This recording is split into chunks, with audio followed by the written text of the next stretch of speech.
Buenas tardes, bienvenidos a este webinar. Les saluda el doctor José Molina. Ahí tienen un poquito de la literatura de lo que veremos el día de hoy. Hoy veremos el tema de la espirometría ocupacional y el rol fundamental en la parte laboral. Veremos un poquito las generalidades, los protocolos, las guías, el enfoque, la experiencia y algunas preguntas que nos han hecho llegar a través de sus comentarios en el chat. Los objetivos principales de esta charla es que podamos conocer la aplicación de la espirometría en la salud ocupacional, motivar el estudio de la interpretación de la espirometría ocupacional y evaluar los patrones fisiológicos. Debemos promover la estandarización de los procedimientos previos a la prueba y la calidad de la prueba. Esta es una gran reflexión dada por el doctor Caballeros ya hace aproximadamente 2 años atrás, en donde él decía que la Organización Mundial de la Salud estimó que en el 2020 la EPOC, la enfermedad pulmonar obstructiva crónica, será la quinta causa mundial de discapacidad, ajustada por los años de vida y la tercera causa mundial de mortalidad. Con esta gran pandemia nos dejará muchas secuelas más, además de los factores que tenemos de origen químico, biológico y de muchas otras partes en el mundo entero que nos dejarán una discapacidad, además de las comorbilidades antes mencionadas. No podemos olvidar el asma ocupacional, ampliamente estudiada, ocupa principalmente casi el 20% de la prevalencia a nivel del mundo entero. Y la pregunta es, ¿quién está en riesgo? Eso nos queda una gran interrogante al decir que toda actividad contempla un riesgo a nivel pulmonar. Como usted puede ver en estas dos diapositivas, tenemos en un lado el sector de la construcción y por un lado el sector alimenticio. Se ha hablado bastante de la neumoconiosis, bastante del polvo inorgánico, bastante de estas neumoconiosis, de estas fibrosis que se ocasionan a nivel del pulmón, pero casi no se ha estudiado también el factor que utilizamos al preparar alimentos, los químicos que utilizamos para preservar los alimentos. Ya nos advertía el Centro para Control de Prevención de Enfermedades de los Estados Unidos y Norteamérica que las personas que fabrican y utilizan bastantes sustancias químicas, en este caso como el diacetilo, tienen una gran predisposición y una prevalencia elevada de desarrollar problemas pulmonares. Los encontramos básicamente en los trabajadores que hacen las palomitas de maíz, por ejemplo, las personas que van al cine pueden encontrar bastante ahí expuestos a esos químicos. Y no se diga en los productos lácteos, al preparar golosinas y todo ese tipo de cosas. Siempre que damos alimentos para preservar, tendremos presente el diacetilo. En epidemiología y salud ocupacional nos quedan dos grandes pilares por seguir estudiando. Uno es la prevalencia y el otro la incidencia. Cuando hablamos de la prevalencia no podemos dejar de un lado a las guías y protocolos ya estandarizados en nuestro vecino país como es Colombia, que son guías de atención integral en salud ocupacional basados en la evidencia y dos de los cuales nos pueden ayudar mucho a nosotros en el problema pulmonar. Uno es el asma ocupacional y otro es el cáncer pulmonar relacionado al trabajo. No podemos dejar de un lado siempre que vamos a ser contratados o que empezamos, o donde no hemos tenido una gestión de prevención, podemos comenzar con una línea base utilizando los cuestionarios de síntomas respiratorios de la Comunidad Europea, a través de los cuales podemos sacar nosotros una prevalencia y saber de la predisposición o cómo se encuentra la salud pulmonar en los trabajadores. ¿Qué es la espirometría? No es otra cosa más que una prueba de la función respiratoria. Es la más estandarizada y conocida. Evalúa las propiedades mecánicas del sistema respiratorio y es el estándar de oro para identificar obstrucción del flujo aéreo. Mide flujos y volúmenes de aire exhalado desde una inspiración máxima.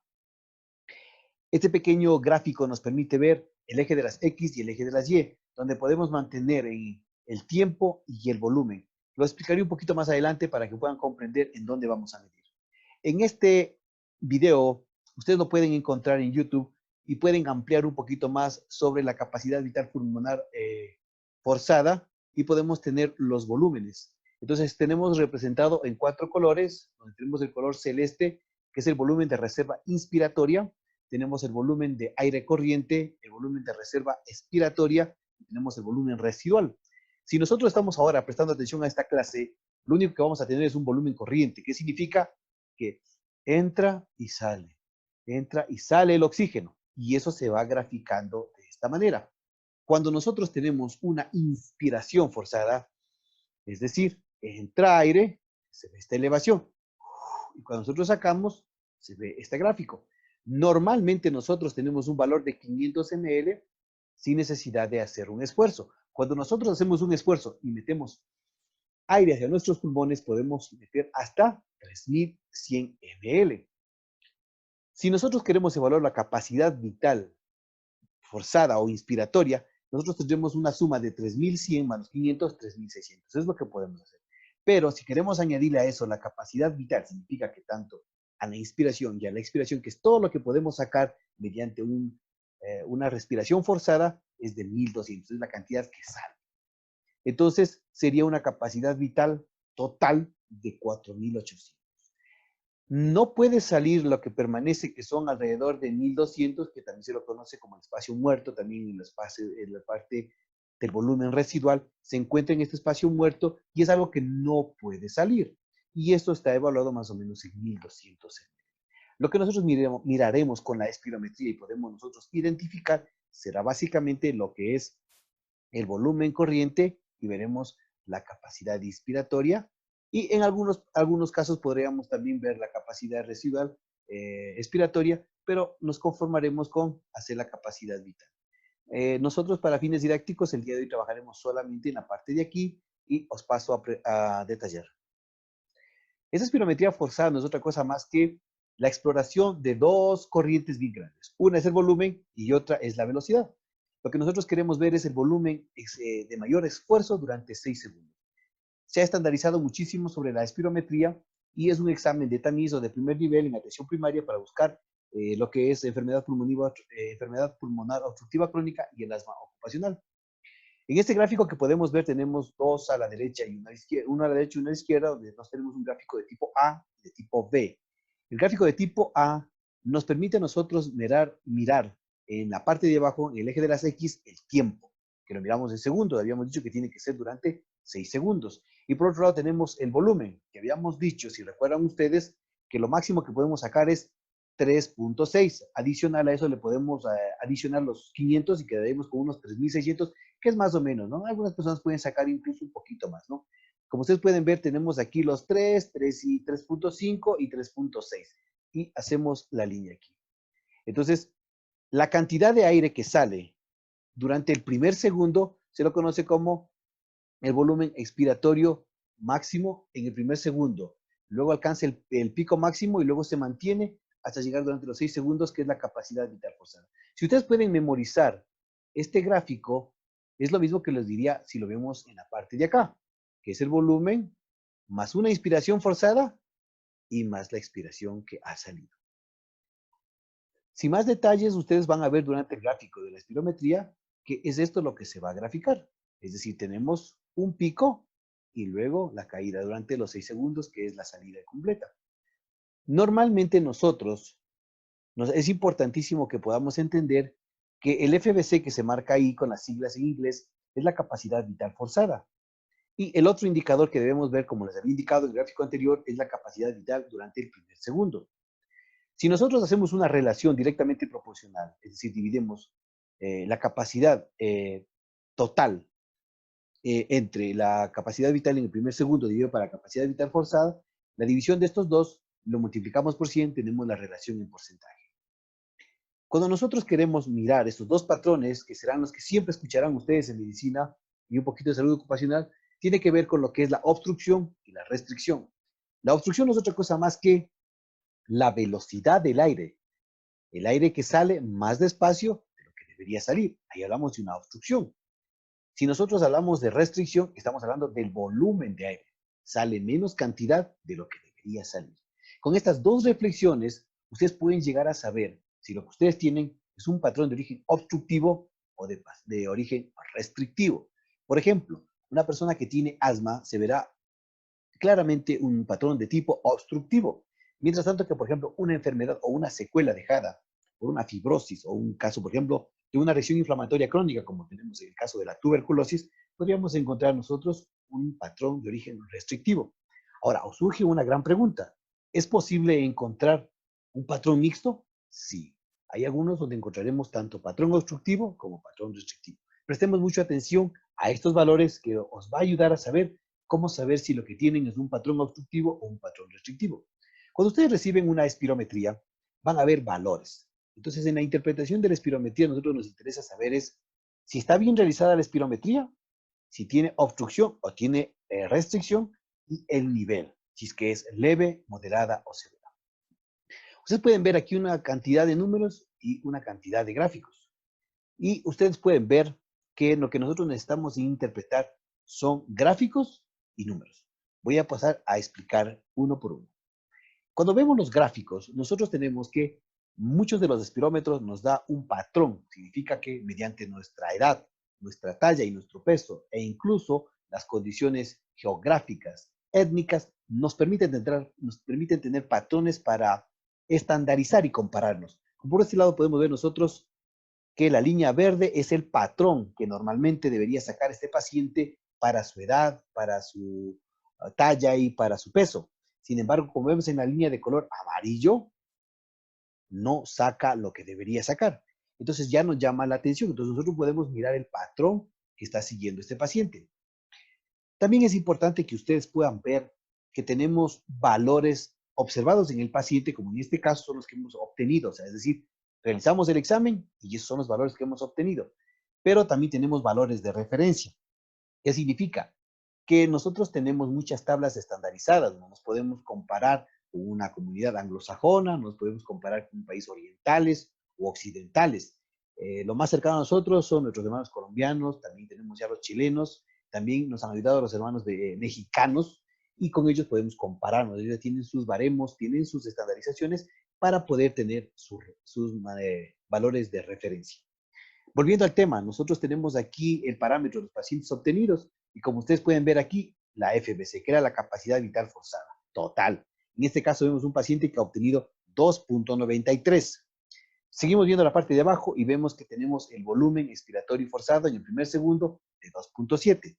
Si nosotros hacemos una división o comparamos y dividíamos no era otra cosa más que dividir 2.7 dividido para 2.93, obtenemos, y multiplicado por 100, obtenemos un valor de 70.73.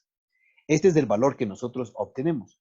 Si nosotros queremos verlo con el valor de referencia, que lo veremos en el lado derecho, nos servirá para ver el tipo de patrón restrictivo. Cuando nosotros queremos ver un patrón de origen obstructivo, siempre nos vamos a basar en esta columna, que significa que nos vamos a guiar en lo observado y en la relación que se encuentra entre la F1 o FDC.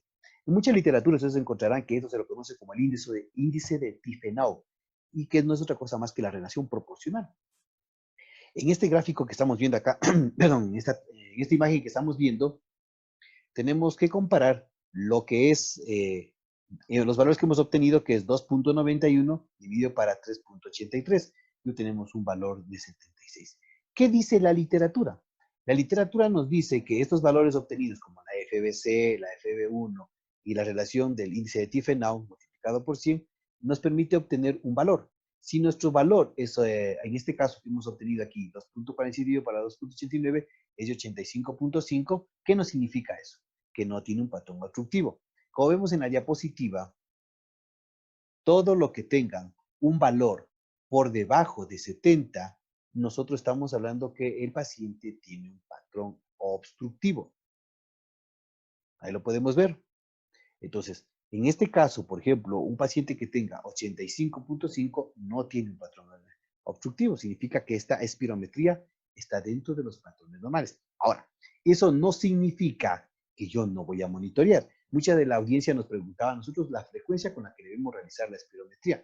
Y depende, si yo tengo los valores y compro dentro de una oficina o dentro de una industria, puedo ver un periodo de intervalo diferente para monitorear. Sin embargo, puedo hacerlo antes, durante o después de la exposición a la que estoy investigando y ya me puede orientar. Si, por ejemplo, si yo el día de hoy, 2020, obtengo esta espirometría y lo vuelvo a hacer en el 2022 o 21 y ya obtengo que está también dentro de lo normal, pero que su valor es 2.43 y 2.86, me está indicando que está bajando y ya puedo ir teniendo cargas que me van indicando en manera proporcional y pequeña una monitorización para que yo pueda pensar de que de pronto el químico al que estoy yo sometido o a los factores a los que yo estoy sometido están produciendo ya una asma de origen ocupacional. Entonces, muy importante que puedan recordar esta relación entre la capacidad vital forzada en el primer segundo dividido para la capacidad vital forzada total.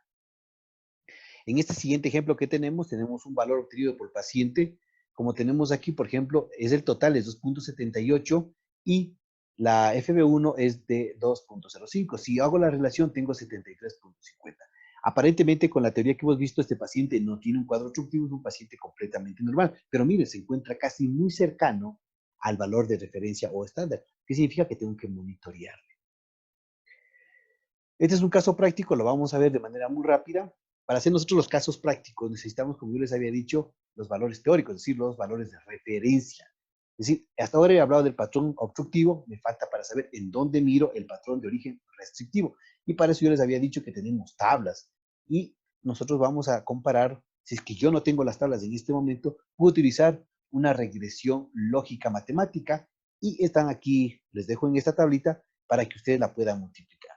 No es otra cosa más que multiplicar este constante, esa constante que se encuentra aquí, por ejemplo, la capacidad vital forzada, que la tenemos aquí, que es de 0.0678 multiplicado por la talla en centímetros, menos 0.0147 multiplicado por los años, y menos esta constante que es de 6.0548. Si ustedes hacen esta ecuación, van a obtener el valor si no tuvieran la tabla de referencia de la que las pudiéramos ver. Vamos a comparar entonces. Ese es un paciente que tiene una talla de 1,65 m, una edad de 50 años y es un varón. Entonces, lo que habíamos dicho, tenemos la constante, multiplicamos y obtenemos, por ejemplo, aquí el valor teórico que es el de 4.40.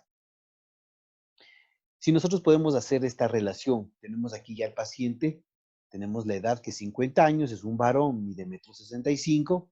Por un lado tenemos el valor que él obtuvo, ¿se acuerdan que lo habíamos visto anteriormente, que era 2.89, 2.47 y la relación que era 85.5? Ahora, eso es lo que él obtuvo, pero si lo comparamos con un grupo diferente o más o menos parecido como de los mexicanos, de los chilenos, de los colombianos, ellos nos dan estas tablas de referencia. O sea, un varón de 50 años que pesa 90 kilos y mide 1,65 m, estos deberían ser los patrones que él debería alcanzar. Es decir, él debería tener una capacidad pulmonar de 3.83, pero él saca 2.89. Estamos comparando entre lo que él obtiene versus la tabla.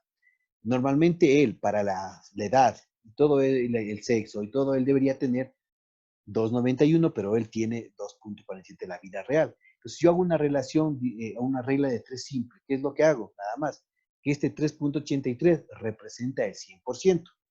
El 2.89, ¿cuánto será? Si hago la regla de tres simple, obtendré este valor que es de 76. Y lo mismo pasa para el de abajo, ¿no? Si 2.91 es el 100%, es decir, la referencia, pero yo tengo 2.47, ¿cuánto será? Es en caso de 85. Si no tengo este patrón teórico, es decir, la tabla a la mano, yo cojo, busco una tabla, utilizo el ejercicio que les enseñé anteriormente, donde ustedes multiplican y restan mediante las constantes y obtienen este valor, que también les permite orientar. Por ejemplo, en este caso, el paciente según la regresión lógica es 4.4 y 3.34. Y ya nos dice que el valor que él obtuvo, o sea, comparándose contra otra población, tenemos de 65.7 y 74. ¿Qué nos está indicando esto? Al igual cuando vimos eso, nos indica que si nosotros tenemos una comparación, cuando hacemos la regla de tres simple, cuando nos comparamos nosotros con patrones de referencia, si nosotros en la FBC obtenemos valores por debajo de 80, estamos hablando que es un paciente con un cuadro restrictivo. Por ejemplo, miren aquí, este paciente tenía 2.89 y tenía 2.47. Si hacíamos la división, obteníamos que el paciente tenía 85.5. Con estos valores nosotros decíamos si el patrón era obstructivo y veíamos que aparentemente si es que él tenía 85 y todo lo que es por debajo de 70 hablamos de patrón obstructivo, este paciente no tenía ninguna patología, era un paciente normal, es un paciente que no tiene cuadro obstructivo. Pero si esta misma espirometría la comparamos con la regresión que hemos visto o con la tabla, que ustedes la pueden encontrar, y la comparamos, hacemos una regla de tres simple y decíamos, por ejemplo, él obtuvo 2.89, pero lo que él debía realmente, comparándose con una población estándar, él debía sacar 3.83, es el 76%. Con ese 76% estamos pensando que el paciente ya puede tener un patrón de origen restrictivo. Si hacemos la regresión lógica, obtenemos que él debería sacar 4.4 y él saca 65.7. Entonces realmente estamos frente a un cuadro de origen restrictivo.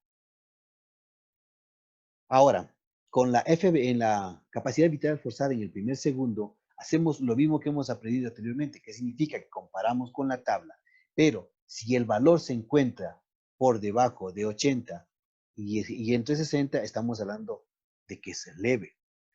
Y si es que se encuentra en 60 y 40, decimos que es moderado, y si encontramos por menos de 40, decimos que es severo. Entonces, en esta espirometría nosotros llegaremos a decir el siguiente diagnóstico. Este paciente es un paciente que mantiene un cuadro restrictivo, como vemos aquí 75 y acá 85 están marcados aquí, es de origen leve. Bueno, eso ha sido todo, espero que lo hayas podido disfrutar. Si tienes alguna pregunta, no dudes en escribirme. Estoy listo para contestarte cualquier novedad. Muchas gracias, que tengas un bonito día.